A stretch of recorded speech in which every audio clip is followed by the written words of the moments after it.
Hello, hello, hello.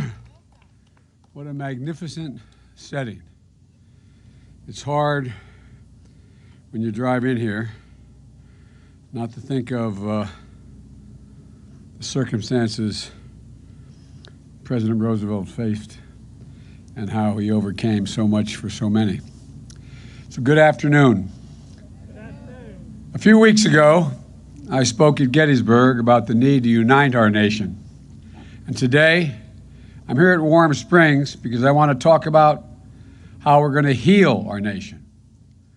Over these past few months, there's been so much pain and so much suffering and so much loss in America. Over 225,000 people have lost their lives to a virus. Many of those lives lost in the cruelest way possible, alone. Alone in a hospital room, alone in a nursing home, no family, no friends, no loved ones beside them in those final moments. And it haunts so many of the surviving families. Families who were never given a chance to say goodbye. I and many of you know what loss feels like when you lose someone you love. You feel that deep black hole opening up in your chest, and you feel like you're being swallowed into it. The tragic truth of our time is that COVID has left a deep and lasting wound in this country. Millions of Americans have lost their jobs, and we see the empty storefronts and the shuttered businesses, the visible signs of lost hopes and broken dreams. But what we don't see is in all those parents staring at the ceiling late at night wondering, how am I going to pay the mortgage? How am I going to pay for our rent? What are they going to do if one of my kids gets sick now that I've lost my health insurance? Growing up, like many of you, I watched my father struggle to find work. He made what I call the longest walk any parent can make, up a short flight of stairs to his children's bedroom. To tell a child, you can't play in that Little League team anymore. You can't go back to the same school. We can't stay here, Joey. We can't stay in Scranton anymore. We have to move. There are good jobs in Delaware. When I get one, I'll come back for you, your sister, your brother, and your mom. It's only 157 miles away, Joey. My father came home every weekend for that year or more, but he always said, when we finally got settled in Delaware, he used to say, Joey, a job's, and all my friends would hear it as well, a job's about a lot more than a paycheck. My sister heard it as well, Valerie. He said, it's about your dignity, a job. It's about respect. It's about your place in the community. And right now, in this autumn afternoon, millions of Americans all across this country feel they've lost all that. A season of protest has broken out all across the nation. Some of it is just senseless burning and looting and violence that can't be tolerated and won't. But much of it is a cry for justice from a community that's long had a knee of injustice on their neck. The names of George Floyd, Breonna Taylor, Jacob Blake, they'll not soon be forgotten, not by me, not by us, and not by this country. They're going to inspire a new wave of justice in America. These are historic, painful crises. The insidious virus, the economic anguish, the systematic discrimination. And one of them could have rocked the nation, any one of them. Yet, we've been hit by all three at once. But if we're honest with ourselves, the pain striking at the heart of our country goes back months, not months, but years.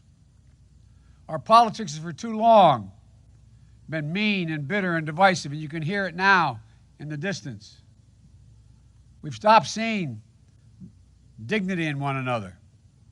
We've stopped showing each other respect. Too many among us spend more time shouting than listening, more time fighting than working together, more time demonizing and denigrating others than lifting them up. The divisions in our nation are getting wider. Angry people are upset. Anger and suspicion are growing, and our wounds are getting deeper. And many wonder, has it gone too far? Have we passed the point of no return? Has the heart of this nation turned to stone? I don't think so. I refuse to believe it. I know this country. I know our people. And I know we can unite and heal this nation. Warm Springs is a good place to talk about hope and healing. Sir Franklin Roosevelt came, quote, to use the therapeutic waters to rebuild himself. Stricken by polio, the polio virus in 1921, he suffered from paralysis. Like many other Americans of those pre-vaccine decades, FDR longed to live an independent life, a life that wasn't defined by his illness. To him, and to so many others facing physical challenges, Warm Springs offered therapy for the body, and I might add, and the soul. But it offered something else as well. FDR came looking for a cure, but it was the lessons he learned here that he used to lift a nation. Humility, empathy, courage, optimism. This place represented a way forward, a way of restoration, of resilience, of healing. In the years that followed, FDR would come back to Warm Springs often to think about how to heal the nation and the world. And that's exactly what he did.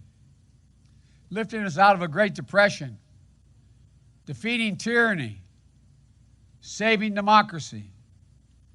And then it was here, on April 12th, 1945, that President Roosevelt died, a casualty of war as surely as any who fell in combat. And the free world mourned. American leaders wept. Maybe even more important was the reaction of the American people. Naval Chief Petty Officer Graham Jackson, a black man, cried as he played his accordion in tribute to FDR not far from here. And the story's told that when Franklin Delano Roosevelt's funeral procession went by, a man collapsed in grief.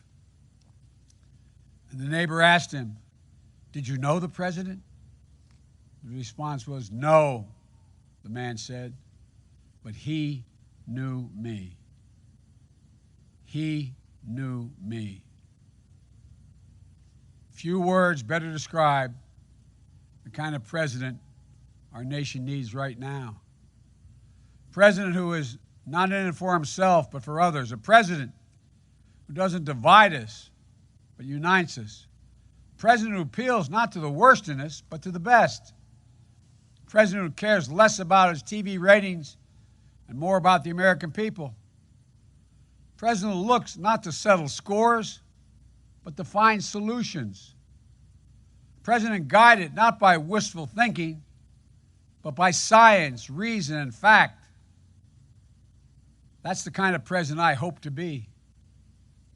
I'm running as a proud Democrat, but I will govern as an American president.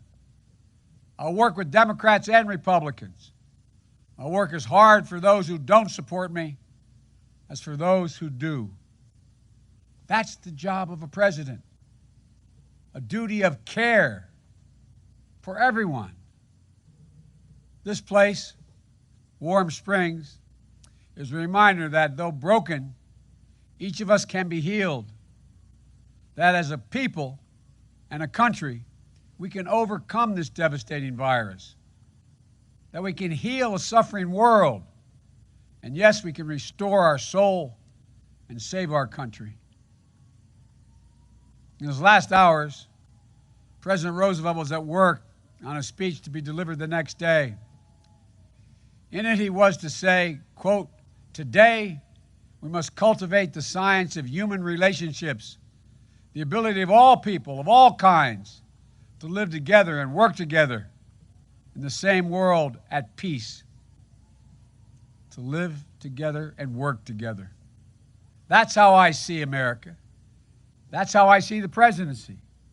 And that's how I see the future. I tell you this from my heart.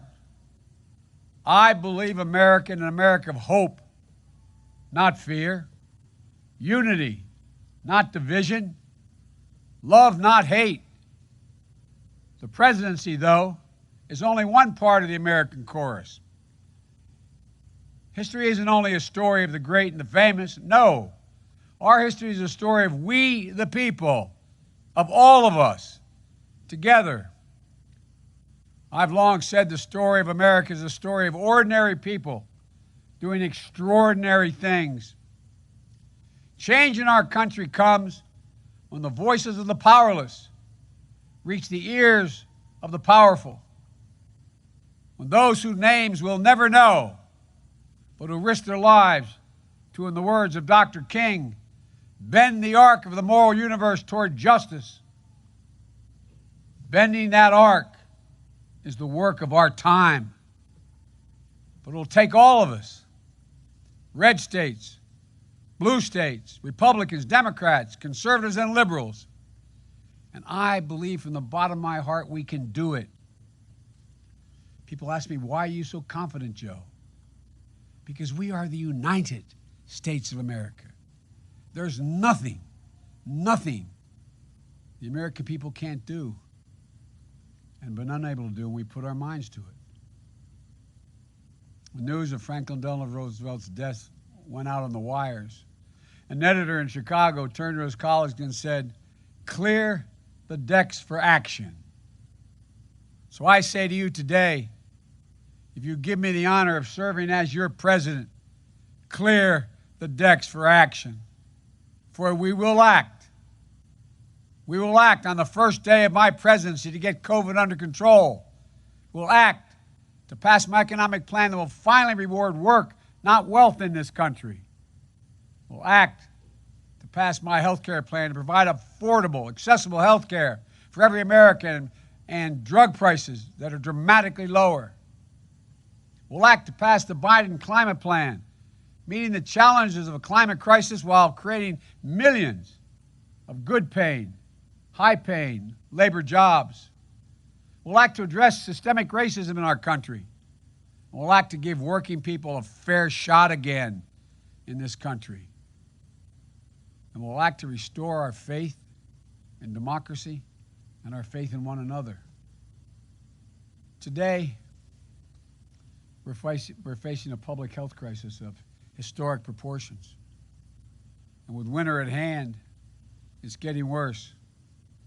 Just last Friday, 83,000 new cases in one day. Saturday, another 83,000 cases. Nearly 1,000 people a day are dying. Another 200,000 deaths are expected over the next several months. And the president keeps telling us not to worry. He keeps telling us we're turning the corner, is his quote. It's as removed from reality and as offensive as when he told us the virus affects virtually nobody, just the elderly with heart conditions. Virtually nobody, just the elderly with heart conditions. As if they don't matter. And when he said in response to the number of deaths reaching 1,000, he said, "It is what it is." Well, it is what it is because he is who he is. In the spring, the president declared in his voice as commander-in-chief, says commander-in-chief, he was going to wage war on the virus. Instead, he shrugged, he swaggered, and he surrendered. And then as chief of staff, just last week made a stunning admission, an admission that I believed but never thought he'd say, saying, quote, "We're not going to control the pandemic," end of quote. We're not going to control the pandemic. It's a capitulation. It's a waving of a white flag. It's a window into the shocking truth about this White House that they've never really tried. Think about all the frontline health professionals who've risked and some given their lives for the last 9 months in this pandemic. Think about all the first responders. Think about all the grocery store clerks, the drivers, the delivery drivers, the trucks, teachers, parents, with their kids home from school. Think about all those who've lost their jobs.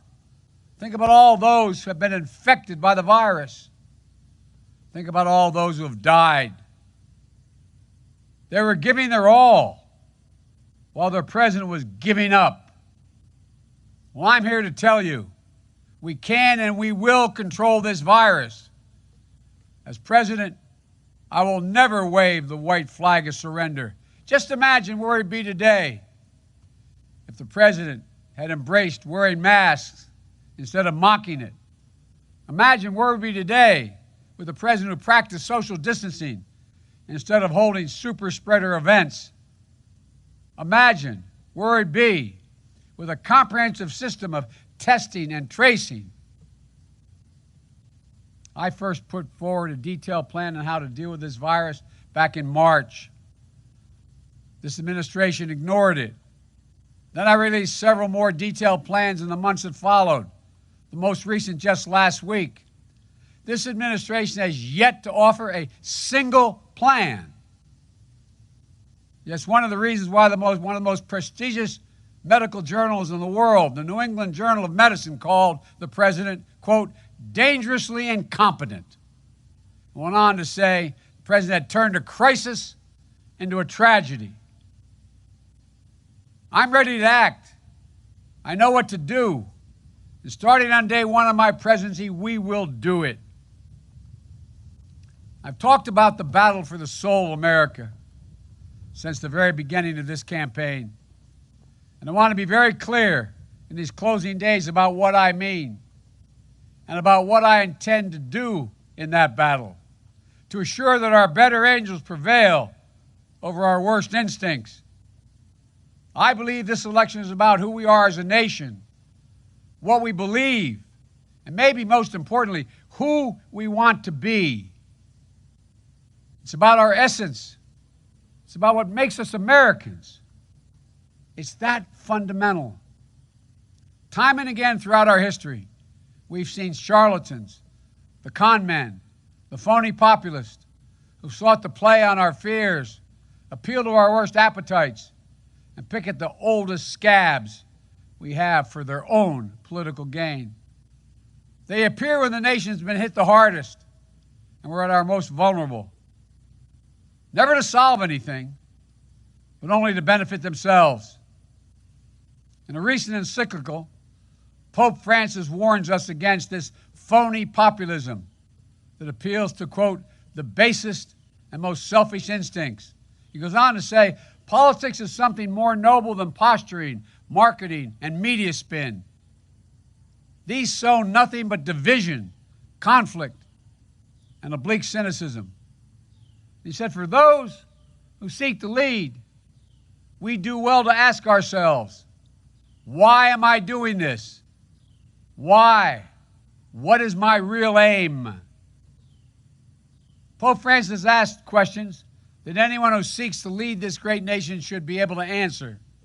And my answer is this: I run to unite this nation and to heal this nation. I've said that from the beginning. It is badly necessary. The Bible tells us there's a time to break down and a time to build up, a time to heal. This is that time. God and history have called us to this moment and to this mission. With our voices and our votes, we must free ourselves from the forces of darkness, from the forces of division, and the forces of yesterday, from the forces that pull us apart, hold us down and hold us back. And if we do so, we'll once more become one nation, under God, indivisible, a nation united, a nation strengthened, a nation healed. That is my goal. That is why I'm running. That is what we must do. Thank you all for being here. And may God bless America, and may God protect our troops. Stay safe and wear your mask.